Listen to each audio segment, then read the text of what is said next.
Hi class, we are now on 21.6. There's a lot of slides on this, but I just want to point out that a lot of the slides are problems worked out. I try to put as many as I can to help since we haven't really done calculations yet.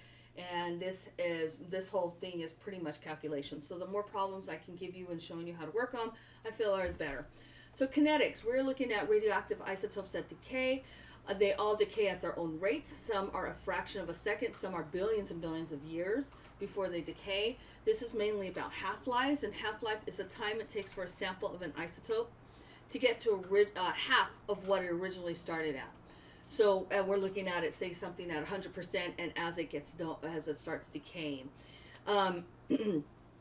Scientists cannot tell when a particular atom of an isotope will decay, but they can predict what fraction of those atoms in a given sample have started decay over a certain amount of time.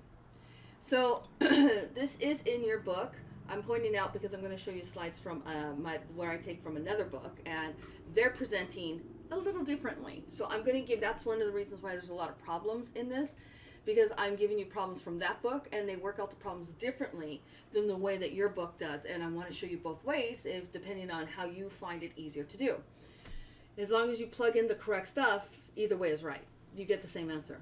The decay rate depends not only on the relative instability of the isotope. Remember, these are unstable, so they are trying to get stable, and by doing that, they will change into another atom, but also the number of atoms. So the amount that it originally starts with does affect the decay rate. Recall that the number of disintegrations per unit time, so this is decay over a certain amount of time, is called the activity A. That I don't think is in your book. I think, no, actually this is from the other page. So activity, this is just another way of us looking at something. It will come up later. It's where our book talks about N, and that is the subject that we're looking at. It could be the amount or concentration. So N is the number of atoms of the radioactive isotope present, and you can see it's proportional with the rate constant. K is the rate constant, or in this case, it can be called the decay constant. And remember, it's unique for each radioactive isotope. And we are dealing with first order kinetics. So it is proportional. So the rate of decay in the sample we're looking at is directly proportional to the number of nuclei present, and that's based on, in our book it just says rate here, compared to activity. Okay, so half-life. As a sample radioactive isotope decays, the number of atoms of that isotope decreases, which causes a decrease in the number of disintegrations. So what does that mean? Is that you start out with a full sample, and then as it gets to half of that sample, then it's going to take that sample and get to half of that sample, and then half of that sample. So we're dealing with smaller samples every time, and that's what that's talking about, is that the number of atoms in the isotope decreases, which causes a decrease in the number of disintegrations because there's not as many that we're dealing with. This time it takes for a sample of an isotope to get to half original. That's the half-life. We're going to be using this in our calculations. Larger samples contain more atoms, so it's going to have more disintegrations per second and lose mass faster than the smaller samples. Okay, so this is where things are going to diverge a little bit. If you remember the half-life, how do we get to the half-life? So if you wanted to know what the half-life is, if you know the rate constant, you can plug the rate constant. This is the natural log 2, so it's ln2, and if you plug that in your calculator, this is the value that you get. So it's just easier to use the value. But what if you wanted to know the rate? Well, if you know the half-life, you can solve, move k up here, move the half-life, and you can solve for the rate, which then allows you to, for instance, if you wanted to plug it in here and determine what was going on here, you could do that. So I want to hold on to this because of the fact that we're going to use this problem. The shorter the half-life, the more nuclei decay every second. So therefore we say the sample is hotter because it's decaying at a fast, it's decaying more. Here is an idea of half-lives. You can see that in the type of decay for some of these. I will say that one book says this is 5,715, and if I remember on the other one, it is something like 507 and 30. So your book, I believe, is saying it's 5,715.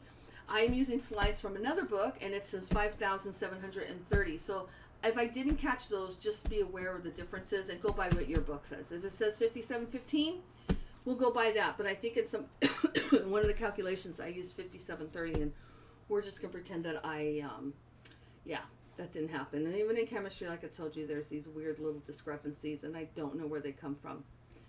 This is a page in another lecture that I do, and we discuss half-lives there. So I want to point out this page because this is pretty much sums up what we're going to do in some of the problems. So you can see we have an isotope of iodine-131, and it has a half-life of 8 days. How do I know what the half-life is?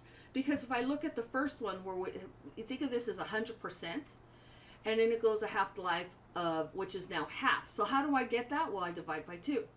So now you can see it's completely half. So I have the parent and the daughter isotopes here. And you can see it's 1 half-life. So how do I apply this? Okay, well, let's look down here. This makes it easier to understand. If I start out with 20 milligrams and I have a half-life of 8 days, by dividing this in half, I now have 10 milligrams. What if I want to know how many it is in 3 half-lives? I can't just divide this by 3. It doesn't work that way. You have to handle each calculation separately. So I have 20 milligrams. I divide it by half. That's 1 half-life. I divide it again by half. That's 2 half-lives. I divide it again by 2. That's 3 half-lives. I end up with, after 3 half-lives, 2.5 milligrams of that's remaining of my radioactive isotope. So if I tell you to calculate something after 3 half-lives, you will have to handle this each one separately. You can't join these all together. It doesn't work that way. So if I know that my 1 half-life is 8 days, then my next half-life has to be 16 days, and my next half-life has to be 24 days. I'm adding 8. So once you establish what the first half-life is, you can figure out any other thing on the rest. You just have to handle it separately. Here is a graph of a half-life. You see the time and then the atoms, and you can see, well, the first half-life would be here. And once you figure out the first half-life, you can then figure out any more of the other half-lives and where they go. So establish the half-life, look at the first one. That's going to tell you everything you need to know. And again, here's more, but this is an interesting one because it shows you, for instance, this would be the parent isotopes is 100%, and after a half-life of whatever this is, it doesn't even establish what it is. Oh, 1 minute, 1 minute half-life. You now have half. And then the second half-life, we take this one, and we're not looking at this one anymore. So once you start a new one, you disregard looking at that one, and that's why I say you handle each calculation separately. And then you divide that. And now we have 2 half-lives, and you can see that we have more of the daughter than the parent. And then the same thing, we have way more of the daughter than the parent, and this is the 3rd half-life. And this is also showing you where it goes from half, we're now at a quarter of it, and then we get to 1/8 of what is existing left of the parent. Okay, so consider this graph representing the decay of a radioactive nuclide. What is the half-life of the nuclide? This is very easy. It doesn't matter how many numbers and how large they are. Look at the first half-life. That establishes every other half-life, because then once you get that half-life, you can add that, and you'll see that that's how this is being done. So my first half-life starts at 0. Technically, this line's 0, and it's established at 1250. So my half-life for this nuclide is 1250. If I add this with 1250, that's what I add 1250, I get this, add 1250, I get that. So that's where these numbers are coming from. So my half-life, look at the first half-life. That tells you the half-life that you need. This is from my other slide. That's why it looks a little shaky, but you can see I've given you more type of radiation, more elements, natural and medical, and the half-lives of some of them, and they're very big difference. Okay, and then this is from my other book. So again, it's giving you more, a lot clearer. And you can see this is where it says the 5,730, when your book says 5,715. So how do we calculate this? Let's look at these problems. Calculate the time required for a 60-gram sample of carbon-14 to be reduced to only 7.5 grams of carbon-14. So that's very similar to this, and how we're dealing with mass at the bottom. That's what we're looking at. So let's determine what it's asking. It's asking for the time. How long is it going to take? So we need to pull out the information we have here. So the first thing you need to do is determine the half-lives. We need to know how many half-lives it gets from 60 grams to 7.5. That has to be factored in here. So how do we do that? Well, we get 60, and we can divide it by half, and we get 30. And then we get the 30, and we divide that by half, and we get 15. And we divide that by half, and now we're at 7.50, which is where we need to be. So count those arrows. That's 3 half-lives. So we need 3 half-lives to pass in order to get from 60 grams to 7.5 grams.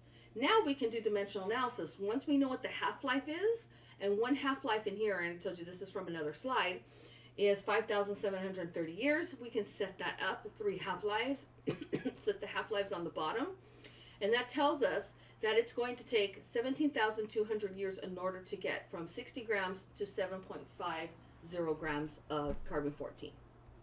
Let's do another one. If 43.2 milligrams of a certain radioactive isotope disintegrates to 10.8 milligrams in 59.6 seconds, what is the half-life? So now we want to know the half-life of this isotope. And as I do these problems, hopefully this will start making more sense. First, we need to determine the fraction of the original sample that remains. So how much is left over from this happening? So we set up 10.8 milligrams. 43.2 milligrams is on the bottom. It tells us 0.25. If you put in that fraction form, that's a quarter left. A quarter is left. So we need to know how it went from, in a sense, a full, think of this as 100%. So if we have 100% divided by 2, that gives us half. Divided by 2, it's 1/4. So it's gone through 2 half-lives here in order to get to this. So because it's got 2 half-lives, which is a quarter, now we can set that up. So we have 59.6 seconds, divide that by 2 half-lives, and it tells us that the time it took is 29.8 seconds. These are not difficult problems, but again, this is something you probably never dealt with, so it may seem harder than it is, but that's why I've given you a lot of problems to help try to figure out the thought process to do these. A sample initially contains 1.6 moles of a radioactive isotope. How much of that sample remains after 4 half-lives? So what are you going to do? You're going to keep dividing 4 times from your sample, but you can't divide it by 4. You have to do it by 2 4 times. So 1.6 divided by half is 0.8. That's the first half-life. Second one, 0.8 divided by 2 is 0.4. Divided by 2 is 0.2. And then divided by 2 is 0.1. So this is 1 half-life, 2 half-life, 3 half-life, 4 half-lives. So by the end it's 0.10 mole, and that's B. Okay, now we're going to start doing problems, however. And we're going to, this is where I'm going to point out differences. This is from the other slides. If you look in your book does not look exactly like this problem here. And that's where it shows that book how to do these problems differently than yours. I give you both problems, and I even work out one problem both ways to show you that it works the same way, as long as you set it up correctly. If you don't set it up correctly, then you're not going to get the right answer. But they should match. One might be easier than the other for certain problems. So it's unlikely that time elapsed will always be an even multiple of a half-life. So now we're going to use the integrated rate law in nuclear decay because because it might not be that clean with just the half-life always ending right where we need it to be. So we can use the calculated time that's elapsed, the half-life, and the number of original isotopes, and then we can figure out exactly where this decay is at. So N is with the 0 and the superscripts, that's the initial. This is anywhere else given in the decay. Natural log of 2, that's where that 0.693 comes in. T half is the half-life and the time that's been given to you. So I'm going to give you examples how to use this. Now this is in our book. This is showing a lot different than this one. Why is it different? I don't know. But this one has, it actually, if you notice, it's got the half-life. It's got this over here, but it's separate. How do you use this one? Well, in order to solve for anything here, you have to know what K is. How do you know what K is? Well, you're going to use the half-life. So you see this reaction down here? This is the natural log of 2. This is the half-life. If you know what the half-life is, you can solve for K by separating these. And then once you know what the K constant is, you can plug this in here. So depending on which one you think is easier, one can avoid the rate constant to an extent, the other one cannot. So that's pretty much the difference here. So let me show you how to do this problem. This is in your book. This is example 21.4. I'm going to show you how your book does it, and then I'm going to show you with this worked out, and to show you it gets the same answer. Okay, so plutonium-236 is an alpha emitter with a half-life of 2.86 years. If a sample initially contains 1.35 milligrams of plutonium-236, what is the mass of plutonium Plutonium-236 is present after 5 years. So let's pull out what we have. We have the initial mass, which is 1.35 milligrams. We want to know what the final mass is. The time of the decay is 5 years, and the half-life is 2.86 years. So in order to do the problem with the book, we have to figure out what the rate constant is. So we're going to plug this in and solve for K. So if we go down here, because we're going to use this problem here, we're going to solve it. We're going to solve for K by plugging in the half-life. So here is 2.86 years, and our rate constant is 0.2423 with the line underneath the 2 to show you that's where the sig fig is per year. Now we're going to plug it in. So first step you do is this. Second step, you're going to do this. So how do we do this? You can work out the problem first, but this immediately got rid of the natural log. I didn't. I worked it out without doing the natural log till this step was the last step. Doesn't matter if you're doing it right, it shouldn't matter. Okay, so in this step, they get rid of the natural log by using the e. The e will cancel out the natural log and gives you the exponent. Now we want to know, excuse me, the final mass. So we're going to solve for n equals t, and then we bring n over the initial right here. So once we do that, we now can plug in what we have. We have 1.35, that's the initial, milligrams. We have the exponent, we have the constant, the K constant, and then we have the year. Plug all this in, it's going to give us a mass of 0.42 milligrams. Now I'm going to show you how to do it within the other slides with this combination, this formula. So the natural log, I plugged in 135 for the initial. We don't know what n is. This is the natural log of 2, which is equal to, if you plug that in, it's 0.693, and then I plugged in the half-life plus 5 years, and this will cancel out the years. So if you move down here, I plugged it in. So what you see here is 1.211. That's this half of the equal sign. How do you break apart this? Well, you simply subtract them. So you have the natural log of what would be n0 and minus natural log of n. So now I can move things over how I need to. So in this case, I removed the subtraction sign, took me a minute, and I moved this over so that this does not have a minus sign, and I gave it to this one. So once I plug that in, I plugged this in, I got this value, I got a negative number, and then I use the exponent to get rid of them, and it ends up giving me the same 0.42 milligrams. So I did an E here, I did an E here, which brought this up, and it ends up giving me the same amount. So depending on how you want to do this, sometimes figuring out the rate constant might be easier, sometimes it may not. I just showed you that doing both problems, you can get the same answer. Now the key thing is you have to make sure you understand the steps. So if you're interested in doing both, this is a good slide to work on working it through with the first way I showed you and then the second way. Because some problems might be easier to do one way and not the other. Calculate the time it takes for 6.75 times 10 to the 18 atoms of an isotope to disintegrate to the point where 8.90 times 10 to the 17 atoms of the isotope remains. The half-life of the isotope is 73.5. So again, this one might be easier to solve doing it this way because you've got most of the information, but this problem is in another book, so they solve it using this calculation. So we plug in everything. And the hardest part may be understanding what is original, what is not, and plugging those in. And once you do all that, you can solve. And this is saying that the time that it takes for this to happen is 215 hours.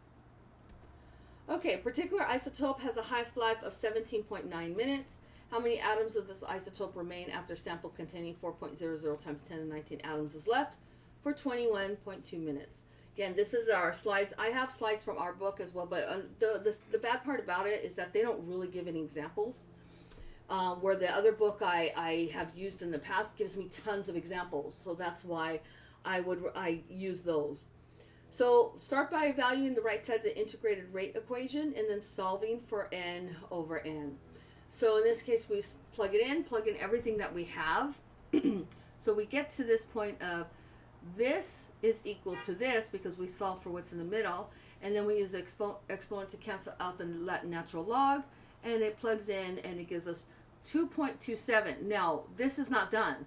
That's giving us a ratio, but it's not giving us the information we need. So we need one more step. Now we're solving for bottom end, so we have to move things around, and that tells us that how much is remaining is 1.76 times 10 to 19 atoms. So this is where things might get a little complicated. You have to make sure that you understand the problem thoroughly in order to set it up correctly. Or if you stopped here, that's not telling you anything really. Okay, we can use this for activity. We can use it for mass. That's what this is saying. It doesn't necessarily have to be with just the end. We can plug in activity. We can plug in other type of units. So let me show you how. Calculate the half-life of an isotope if the activity of a sample was reduced to 45% of its original activity in 1.08 years. This is not a difficult problem. I've showed you several examples. It just may throw you off because of the units. Set up those units. If you start out with 100% and you have 45%, then that's already plugged in. Then you, excuse me, plug in everything that you have to the point that you can solve most of it, which is what it's showing at the bottom one. And then we solve for the half-life. So move the half-life out, and it tells us the half-life is 0.937 years. So I realize I'm showing more how to do it one way that's not in your book, but I do have the examples that are in your book, and I'll show those too. But your book really doesn't give me a lot of worked out problems. I don't like that. Archaeologists and geologists apply the principles of half-life measurement to determine samples. So if we're interested in knowing for dating materials, we can use radioactivity in order to understand what we're looking at. We can look at the daughter atoms present compared to what the parent atoms were, and through this we can determine what the original, we can date something. So again, here's a picture, and we start out with 100%. So in this case, the parent is 16. There should be no daughter isotopes. Then it gets down to a half-life, which leaves us with 8 isotopes of the parent and 8 isotopes of the daughter. Then we do another half-life, and at this point we have 4 parent isotopes compared to 12 daughter isotopes. Then we go another one. We get 2 isotopes of the parent and 14 of the daughter. And the last one, we end up with 1 parent and 15 of the daughter isotopes. So we can check that ratio of this. All right, so radiocarbon dating, and they date everything. This is how they establish a lot of stuff, like the Dead Sea Scrolls and so forth. They look at all this and have it can figure out how old some of this stuff is. So, so for carbon dating, radiocarbon dating, materials such as paper and wood were once living organisms, and because they were once living organisms, carbon-14, this dating can be used. When the radiometric dating is done using carbon-14, it's referred to as radiocarbon dating, or just carbon dating. And I've honestly never heard it as radiocarbon dating. I've always just heard it being referred to as carbon dating. Radioactive carbon-14 is created continuously in the upper atmosphere by the bombardment of nitrogen atoms by cosmic rays. So carbon-14 makes up trace amounts of all the carbon in the atmosphere. It's only about 1 in 10 to the 12th power of carbon atoms is C14, so it's a very small amount. And your book is talking about, in the other book actually, is talking about that its half-life is 5,730. Your book says 5,715. Go with what your book says when you do the homework. So how does this work? Well, the newly formed carbon-14 finds its way into carbon dioxide, and eventually, I'm not going to, this is just kind of an overview of what happens here. Yeah, I thought I had something to show this. Okay, so it finds eventually into living, the newly formed carbon-14, it finds its way into carbon dioxide and eventually into living things through the process of photosynthesis. That's all you need to know, is that it's through photosynthesis, and not the details that I'm really breaking this down. So an archaeologist can date a sample of wood by analyzing the amount of C14 that is in it, because after the tree has died, of course, it's not alive anymore. It's no longer going to take in carbon-14 in carbon dioxide. So we can use the ratio of carbon-14 to carbon-12 in the atmosphere and assume it's the same as ancient times, and then through that we can figure out the carbon-14 activity in the modern wood. That would be A with the 0, and compared to carbon-14 activity in the wooden archaeological relic, which would be A, and the ratio of those activities can be determined using the age of the relic. I'm not going to be that specific in asking you anything. This is more just an overview. of it. All right. So another radiometric dating can radiocarbon dating can only measure relatively young objects, so less than 50,000 years. If you want something that's more than that, you need another radioactive isotope, and that would be uranium or potassium, uranium-238, or potassium-40, because both of them have half-lives of more than 1 billion years. So one of those would be a good candidate in order to do things that are way older, more than 100,000 years old is what you would use these for. Uranium-238, they do not, you can't use it for things that are far less younger in a sense, because it would not give an accurate date of ages. So it's not really, so we have to be careful about which radioactive isotopes are used around what we suspect that age of that item is. So if we look at uranium-238, I think I have it, oh, yeah, this is carbon dating, only works for this up to 50,000 years, which has about 9 half-lives. This slide should have been moved up before this one. Excuse me. So uranium-238 disintegrates in a series of events and eventually gets to lead-206, which is stable. So once it gets there, it's done. The half-lives of the isotopes are formed along the way are short compared to that of 238. So at any given moment, nearly all the atoms in the series are either 238 uranium or 206 lead, because they're so short in half-life and the steps to get there. So for instance, if the rock originally contained only uranium-238 but no lead, which is what we suspect happens because it has to eventually, the steps get it to lead, when it so then when it solidifies from a molten state, then a geologist can go in and tell how long ago that rock solidified based on the number of lead atoms that are now present. So the N equals 0 is equal to the number of lead atoms plus the number of uranium atoms that are present. And the N is the number of uranium atoms present now. I know this may sound confusing. I have a problem to show you. Why are we looking at the lead? Because the lead came from uranium. So you're actually going to have to do some dimensional analysis and go backwards to get to the uranium, and then those amounts will be added together. So think of it as the daughter and the parent. We need to add the daughters back to the parent, because that was, when we see the parent based on like pictures, we only see the parent, but we have to account for the daughters that have been changed over to, I think these are both, yeah, these are a little bit out of order, I think. So we have to account for it. We have to account for the daughter and the parent isotopes from this, because there's a decay, but the daughters came from something there. I know that probably doesn't make sense, but I have a problem. I'll show you. You have to add them together. So that's where you come in using things that are very high with half-lives when you suspect something's very, very old. So these have to have a range on them. Okay, so yeah, this is telling you about Earth and how old Earth is by using uranium-238 or potassium-40. Okay, and that's what I tell you here. I just kind of went over this right now, and that's what this one is telling you. Use the NO is equal to the number of lead atoms plus the number of uranium atoms that are present now, and N is the number of uranium atoms present now. All right, let's do a problem, and hopefully this will make sense.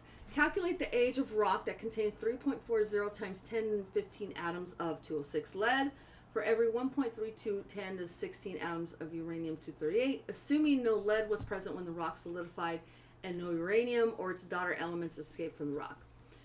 So first thing we need to do is determine the N with the 0 and N. So we need to know that this N here is the established time now, what's left over of uranium. But we need to know what we started out with. So we take the uranium atoms that were lead, and then we add the ones that were present, the uranium added for every 1 point of uranium that was there. So we're adding these together. I do not expect to give you something this hard, but I'm giving you examples anyways to help you understand what's happening. Rearrange the integrated rate equation, so it's being rearranged so we can figure out the time of this, the age of the rock. Okay, so then we plug this in and we can set this up with the ratio and the half-life, and it gives us a time of 1.49 times 10 to the 9 years. I don't expect to give something this overly difficult. I really don't. Determine the age of wooden plank found in Norway that is believed to have been part of a Viking longship circa 1000 CE. The wood sample has a carbon-14 decay rate of 14.4 disintegrations minute per grams, while a modern sample has a carbon-14 decay rate of 15.3 disintegrations minute per grams. Assume no change in the ratio of carbon-14 to carbon-12. So it's the same thing. Like I said, I'm giving you these problems. Some of these are harder than what I expect to give you, though I'm sure you'll probably think every problem I give you is harder than, but some of these, like adding things together, unless it kind of really flat out tells you, I don't think I would give you something like that. But these are activity. You can figure out most of the stuff on these and plug it in, and that's what it's showing here, is that it's giving you that information. You can look up what the half-life is, and you can, and IN2 is 0.693, and you can just solve for T, and that's pretty easy here. So it may not seem like it's easy, but if you pull out the information, it'll tell you. So 5.01 times 10 to the 2 years, that's, the wood plank is about 500 years old. It's not a part of a Viking ship. Okay, now I'm going to show you from our book how to do these. So I told you this is kind of in 2 steps. You have to get the constant, and then you can plug in everything. So a meteor contains 0.566 grams of lead-206 to every 1 gram of uranium-238. Assume it did not contain any lead in the formation. Determine the age of the meteor leads to decay with a half-life of 4.5 billion years. So first we need to get the rate law on this. So if you see, we're going to establish certain things. This one is interesting, and that's why and honestly I don't have an answer for this, but I included both anyways. This one has you work back the mass to get to the uranium, and that to me makes sense, where this one had you guys add it together, and I don't necessarily understand why it had to add together if one's lead and one's uranium. But that's what I'm saying. I wouldn't give you one like this because it doesn't make sense, but it's in the book, and I made a judgment call to give it to you guys even though I don't thoroughly understand it. So why would I give you a problem like that if I can't help you with it? This might make sense to somebody in the class though. I'll stick to pretty basic ones.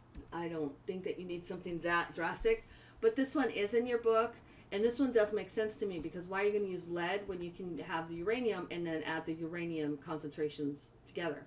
So yeah, I don't have a better answer for pointing out a loophole here that doesn't make sense to me. All right, so first thing you can do is get the rate constant, which is what I told you that your book wants you to do. Then we can determine the mass of grams that are required to form for the given mass of lead, which is, see, this one's working backwards, and this makes more sense to me.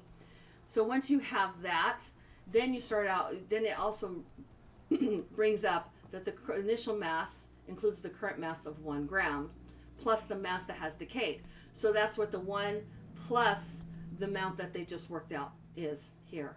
And then it has the top one, which is n over the time. So this was the total. This is what it is now. Plug all of this in, and it tells you that the time is 3.2 times 10 to the 9th year. I would give you more something like this and expect you to do it. I would never give you something that doesn't make complete sense here with adding it together. In fact, I kind of now regret that I even showed this one at all. So if you guys want to just ignore this, that's fine. If there's anything that's going to be similar, it's going to be done this way, where you're going to you can go work backwards from the uranium to the the lead to the uranium, and it would be simple like this. I'm not going to, I know this isn't simple for you guys, but this is pretty much a 1-to-1, so you can figure it out that way. It's not going to be something really complicated. Okay, so the process of determining the age of an object is called dating, or, radioactive dating, radiometric dating. Rocks can be dated by comparing the ratio of the amount of apparent radioactive isotope present in a sample to the final stable daughter isotope. Ancient objects made from wood or paper can be dated by comparing the level of radioactivity. So if it's alive, we can look at the carbon dating in order to determine the age of something. All radioactive decay is first order kinetics. The time it takes for a sample of an isotope to disintegrate is to its half. That's called the half-life. Half-lives are very important to understand, and remember to figure out more than one half-life, you have to handle it separately. You can't just divide it by 4 half-lives. You have to handle it, each calculation done differently. Separately.